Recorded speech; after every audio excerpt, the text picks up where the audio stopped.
Hello, love lights. It's Eve here, and I am bringing in what I'd like to call a cosmic forecast. I will be diving into some of the astrology because there's so much going on. We're in such a powerful summer. Looking at a little bit of the numerology as well, especially the 7-7 portal. And then we'll dive into the oracle cards and the tarot to go a little bit deeper here. So in July, I just want to say, I'm going to let you know where the planets are. We had Jupiter enter Cancer about 3.5 weeks ago now. I think it was, June 11th. Yes, June 10th, June 11th. So about 3.5 weeks ago, Jupiter entered Cancer, where it will be for 12 months. So we've got that Cancerian influence affecting all of the beautiful water signs. Then we had Neptune just recently on July 4th go into her retrograde or its retrograde cycle, which it will be in for about 5 months in the early degrees of Aries.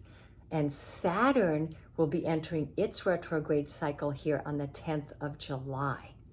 So we've got both Saturn and Neptune in early Aries. That's all of the fire sign energy can be present there. And then on July 4th, we also had a profound activation. Venus conjunct Uranus at 29 degrees of Taurus, within which hours from that, Venus entered Gemini.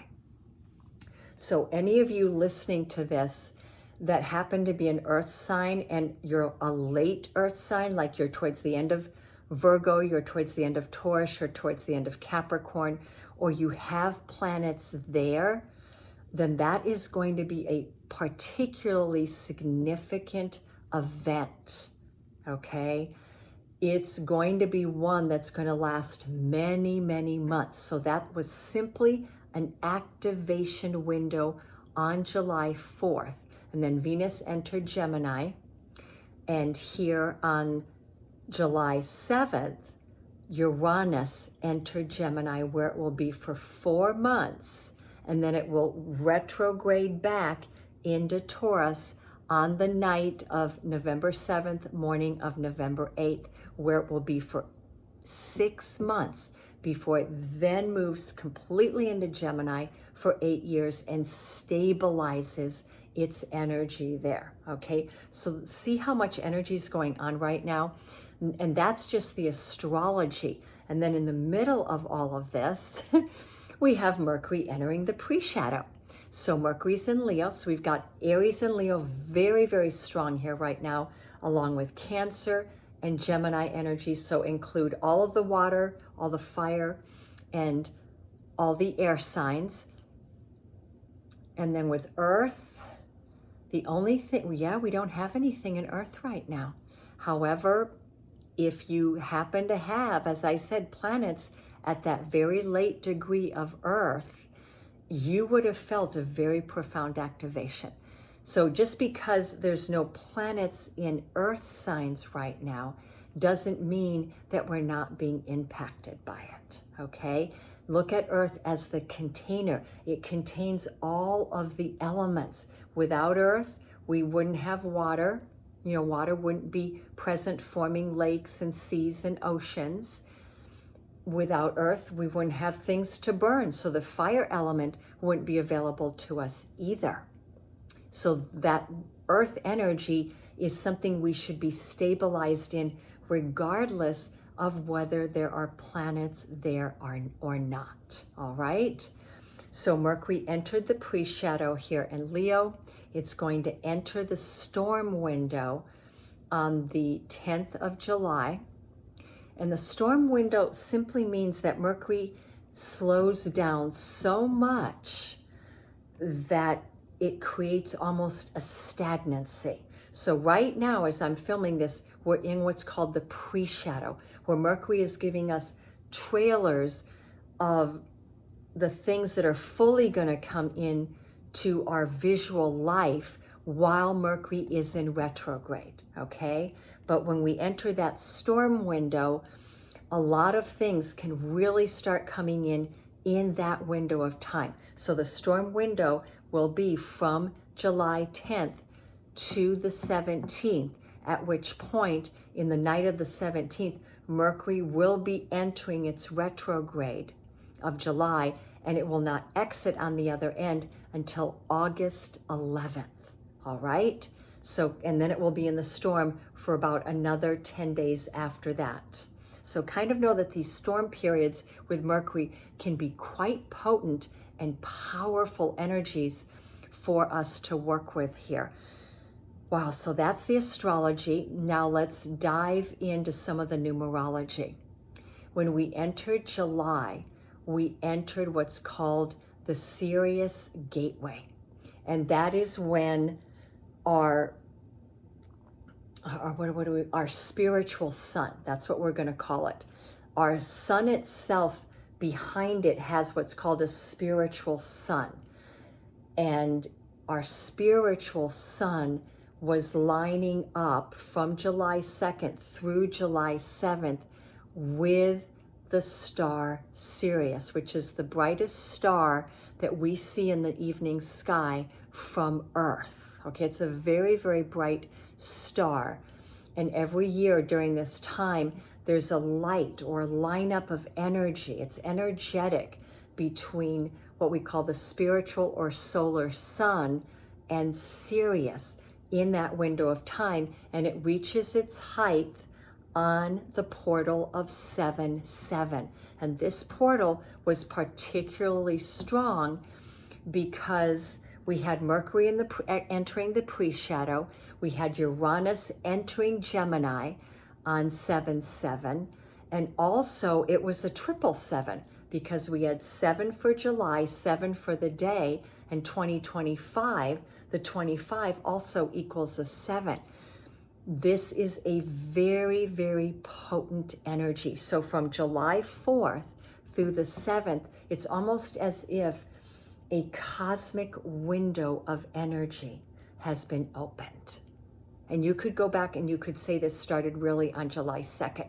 So we're in this huge cosmic window right now where higher energetic vibrations, spiritual activations, sudden realizations, clarity can reach us at lightning speed. And now moving forward from this, we're going straight into the full moon. So here on July 10th, we have what is called the buck moon or the thunder moon, and the moon will be in Capricorn opposite the sun in Cancer. So there is our earth energy. That is our grounding force, is the full moon on the 10th, which is the day that Mercury enters its storm window. Now, this going into this full moon, it's catching speed going into it. Once it arrives, it's not going to stay in the energy for very long. So it's building speed essentially for the 72 hours going into that. So that would be the 7th, 8th, and 9th of July. Absolutely, we're in that window where this energy is building. What is helping it out is Jupiter in Cancer, Mars in, where's Mars? Mars is in Virgo. So Mars in Virgo is in alignment here with that full moon. So yeah, I almost forgot about Mars. It is in an earth sign. So we've got all of the elements present here. Now, what do I want to say about this full moon? It could be a rough one. It could be. The moon is in its rulership in Cancer. It's in exaltation in Taurus, and it does very well in Pisces and Sag. When the moon is in Capricorn, it's in its detriment. It does not feel good in the sign of Capricorn. That's why we call it its detriment period. And so in the sign of Capricorn, what the moon can do is it can show us some pretty harsh realities. Because Capricorn is the mundane. It's about what's real. It's about not ignoring what is right in front of you. When Capricorn arrives at your doorstep, denial leaves. You cannot deny what is there. and you cannot resist it either. You have to face it, because Capricorn, of all the 12 signs, is the workhorse. It's the one telling you this is something you cannot avoid. You need to work with it. So whenever we have once a year that full moon in Capricorn, it's showing us there might be something we're going to need to work with. And isn't it beautiful, though, that we've got Mars in Virgo to give us that assistance here, because Mars in Virgo is telling us the action that we need to take. And the action that we need to take is discernment. Have strong, healthy boundaries. Know what's yours and what's not yours. Don't say yes to something that's not yours to do, because you could be robbing someone else of that experience here. Now, Mars in Virgo also directs us towards step-by-step action, because Virgo is the sign of being in process. And Virgo takes things one step at a time. It's not in a hurry to reach the finish line, because Virgo's not about the finish line. It's about what it is doing on every step of that journey. And so if you look at that as what is assisting you here, you will indeed arrive where you want to arrive. Now, the last aspect this full moon will make, right after it makes the alignment to the sun, the full moon will square Chiron in Aries. That tells us that there is some wound pattern that we're going to face here, or we are going to go through a healing, because the energy of Chiron is the wounded healer. But what do I want to say? I'm losing my words right now. We can only heal when we understand what it is we are healing. So that's why it's the wounded healer. You can heal it once you understand what it is you need to heal, or why that wound showed up the way it did in the first place. So I feel like with Uranus, in Gemini, it's going to bring us the information we need when we take the energy of Mars in Virgo, and we don't rush ahead, we don't skip steps, we really look at the information presented. And when we use the compassion of Jupiter and the Sun in Cancer, and then Mercury in Leo is about taking accountability. So I can really build a beautiful astrological forecast for all of us right here. And the numerology that is guiding us forward is that 777 energy. All right, so let's dive in and look at what the oracle cards want to bring in for us here. I have the Starseed Oracle, because we're looking not just at the full moon, we're really looking at what is Uranus and Gemini going to bring to our attention in these next 4 months. What was that Venus activation of Uranus? What was going on with that? So the big energies here, honestly, are going to be Uranus, Venus, and Mercury, because Mercury's taking us on a journey, and Mercury always rules communication and mental things. So it's our mind, it's how we communicate and interrelate with one another. So please know this will be the focus for all of us. So beloved Starseed Oracle, what is being presented to us in this cosmic energy here? Wow, it's okay. Wow. Earthed. We are being earthed. Learning how to be human in the world, but not of it. I'm going to go one step further. We're learning how to be a human angelic, because we all come from a divine realm. And and from that divine part of us, we're having a human experience. We're being earthed. We're finding out how we are being earthed here, and what it is that is being earthed within us. That is a beautiful, beautiful message. So I want to read from that. Again, be in the world, but not of it. What that tells you is be the observer. Okay, see, I love that visual of that person in a crystalline body. It's like their Merkaba, which is our crystalline vehicle. Above the earth, being the observer, not being attached, yet observing whatever it is needs to be observed. Doing the learning, but not getting attached, not being drawn into drama, or not being drawn into being in a place of I'm suffering all the time, okay? So there's something going on with this energy here. I'm really feeling this. The challenge for all souls having a human experience is to be in the world, but not of it. To realize that you're having a human experience, be conscious of your human experience, but also know that you are a soul embodying a physical reality, okay?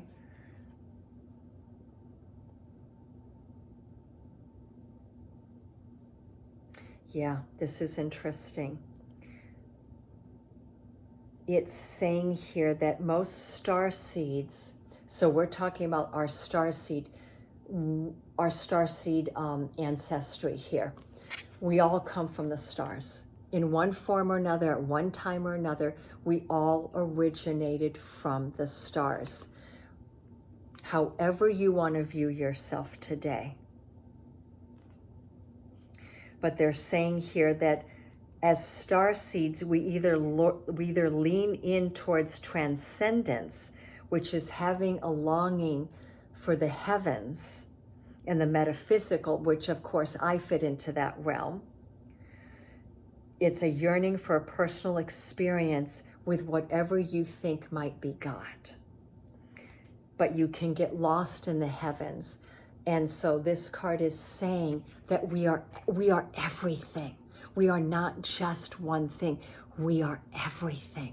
So while we're here on planet Earth, which is also a spiritual planet as well as being an earthly environment, we are meant to embody and experience all of it.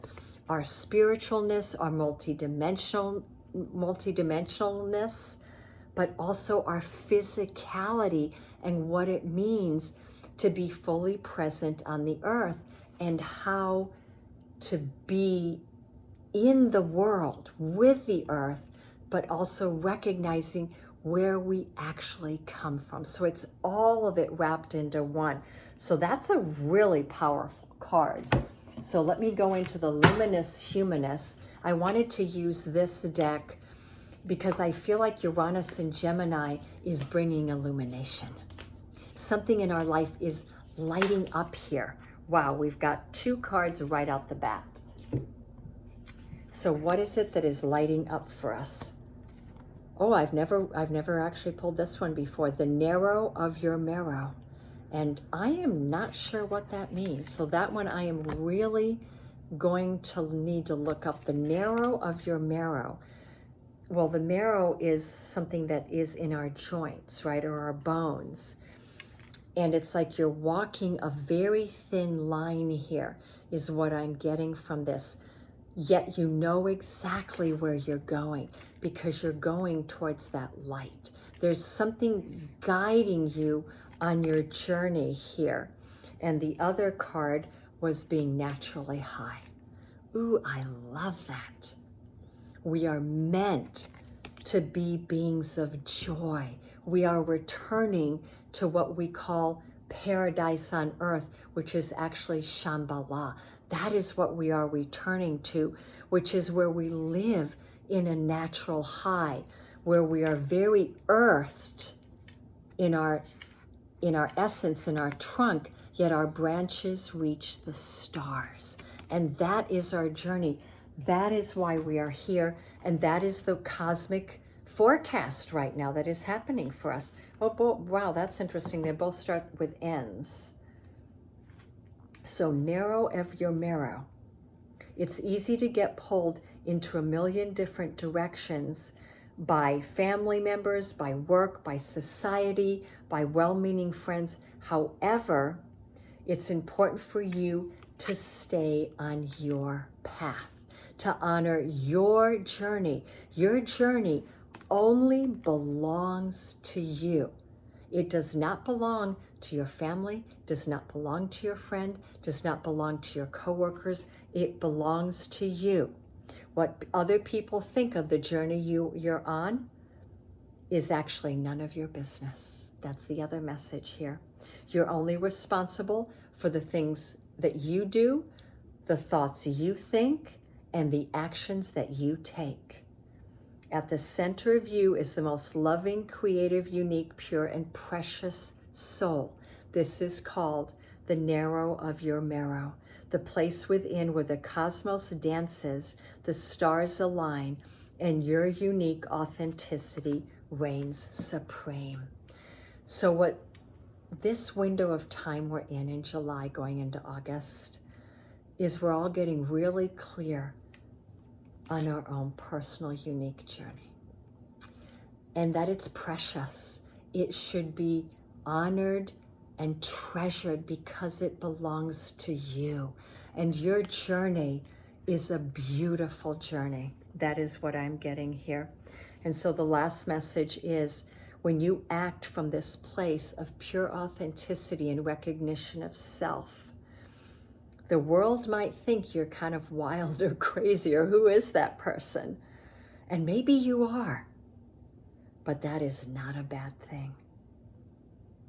Okay, that is not a bad thing. So your business now is to live the most true to you life that you can possibly live with the resources available to you right now. That is a phenomenal, phenomenal message. And that's exactly how I feel. You don't have to explain yourself. You don't. This is not about explaining who you are. It's about walking your talk. It's about walking your path. So let's look at naturally high. Flying starts from the ground. The more grounded you are, the higher you can fly. I love that. So the more grounded you are, the higher you can fly. What did I say about the earth element in the beginning in the astrology? It is the container for all of the elements. The state of luminous humanness is what people unconsciously seek when they're drinking excessively, when they're overeating, when they're doing drugs, when they're going on an ayahuasca journey or whatever it is. They're seeking the luminous humanness. What that means is the human illuminated, okay? Yet this natural high is always here. You do not have to seek it in outside influences because it's waiting for within you when you plug in to your spiritual center or your source. However you deem your source. For some, you can't just plug into your heart. For me, it's easy. It always has been.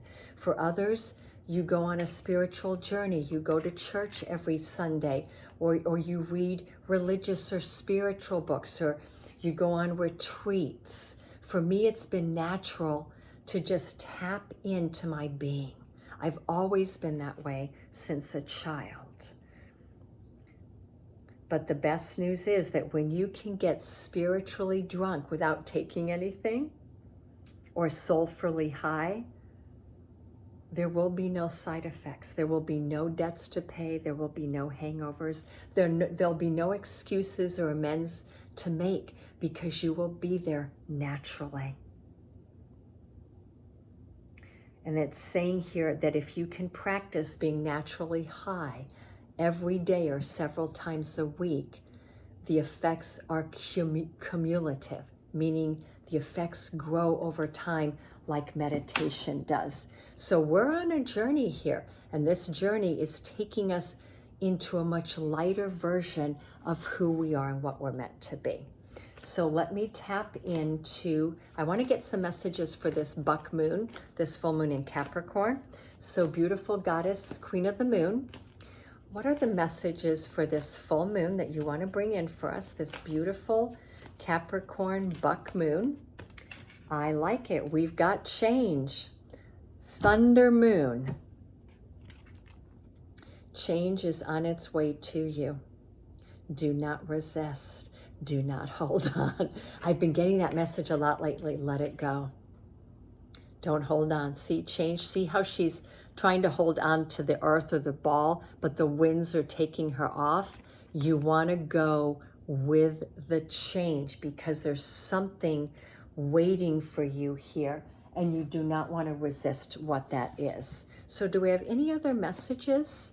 Yeah, you're getting lighter. I'm telling you, that's what this is. You're removing resistance so that positive change can easily come into your life.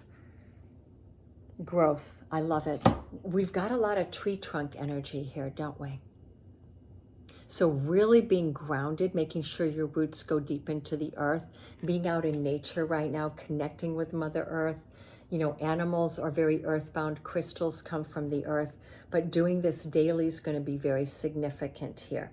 The message is growth. This full moon is bringing us into a growing period, and take it one step at a time there, because she's got like a clock. So that means take your time. It's going to be slow moving. When we're dealing with the earth energy, it's slow moving. So this growth is absolutely happening, but it could be happening slowly. All right, so I want to do the tarot now. What do the tarot want to give us? What's the guidance from the tarot in this cosmic forecast? I'm trying to think of when the thunder moon is. I think the thunder... Oh, we're in the thunder moon. Wow, it just hit me. The buck moon is also called the thunder moon. Wow, isn't that pertinent? Okay, so beautiful tarot. What's the guidance here for us? Oh, we have the death card, which is transition. So in this deck, it means we're going through a portal. And yes, can it sometimes mean that certain things it's the end of them in your life? There can be such significant change that you're never going to go back to that. Absolutely. With this card, what I'm seeing though, is you're going through a lot of transition while you sleep, while you rest, and while you meditate. So when you're in a reflective mode, you're doing meditation, you're doing journaling, perhaps you're going through sound healing, you're getting healing done on you, or you're sleeping, you are leaving your body and you're going into this portal of light, which is helping you transition into something greater in your life, which is change. We know that change and growth are absolutely what is around us right now, and that it's all about walking your path of authenticity. So what other messages do the tarot have for us? Okay, we've got the Seeker of Flames and the Ten of Flames. So the Ten of Flames is the Ten of Wands. So that means you have reached or will soon be reaching the end of a journey that has taken a lot of your time, energy, creativity, and perhaps even money. Yet usually the Ten of Wands or the Ten of Flames, we've gained something from this. There's a reward. There could very well be a financial reward, a gain here. But when we get to the Ten of Flames, we're tired. We're done with it. It's something we know we need to complete, but we have rewards from this. All right? Yeah, we've got rewards from this, and you're reaching your goal. But the Ten of Flames is saying, next to transition or death, whatever it is you're leaving, you are meant to leave it behind. You've learned what you've needed to learn, and now you're going into the energy of the Seeker of Flames, which is the Page of Wands. So you're going on a new journey of creativity.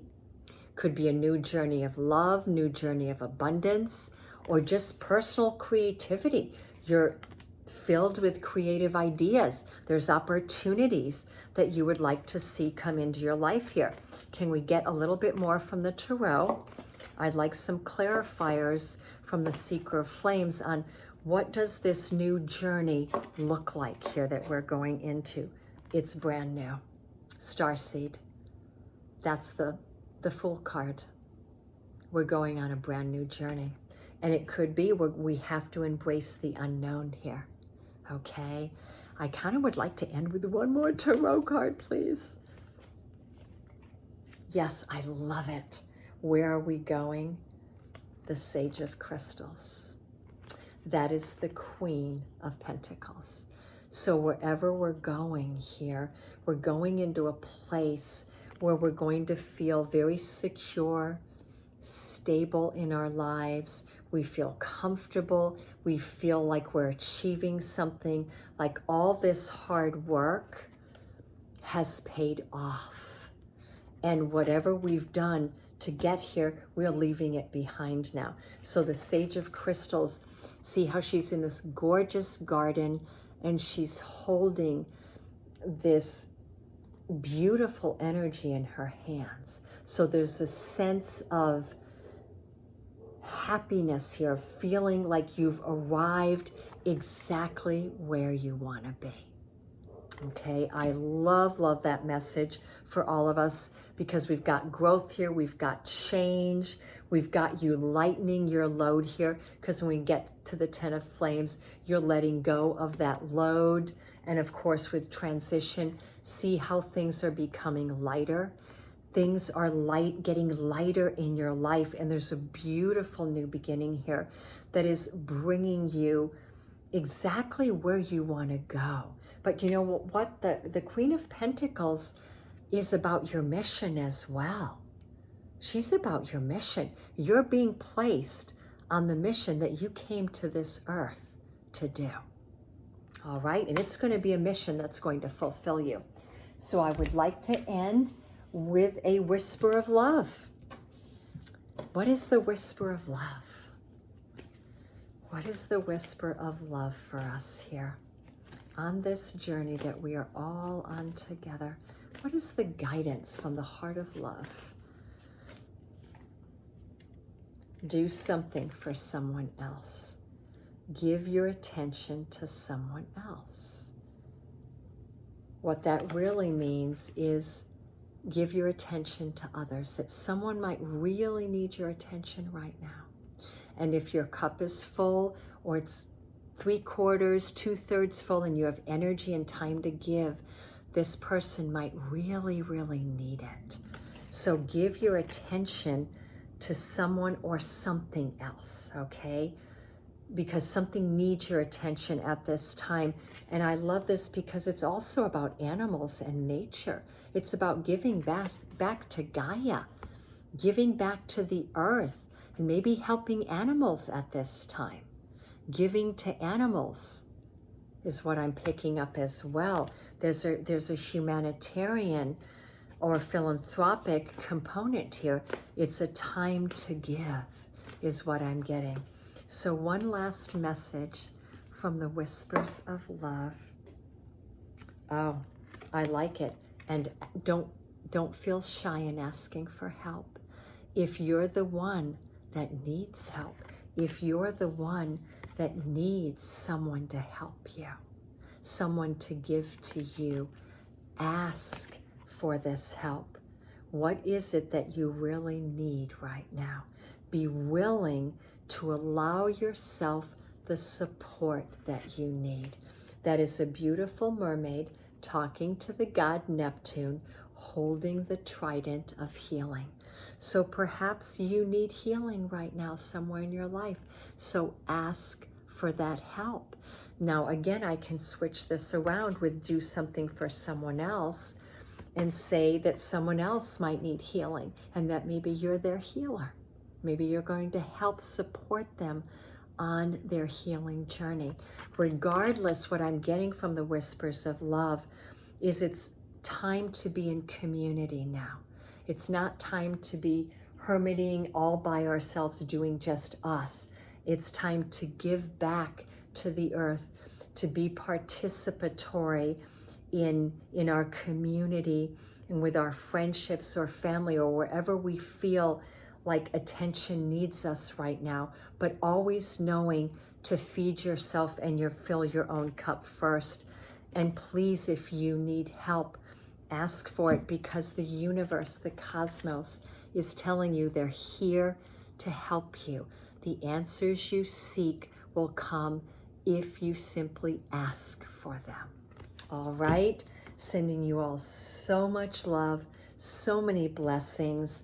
And I would love for you to start sharing my videos with others if you like my videos, if you like what I'm bringing forth, because my connection is to the cosmos and bringing through cosmic messages. Please share the video, leave a comment if you feel guided to, subscribe if you feel guided to, and again, thank you so much for being here with me. And happy full moon and happy Sirian portal and Uranus entering Gemini. And stay tuned because I have been meaning to do a love spread, and that's what I'm going to do next week. I want to look at Uranus and Gemini and how it's going to be affecting our love lives. Okay? Sending you all so many blessings.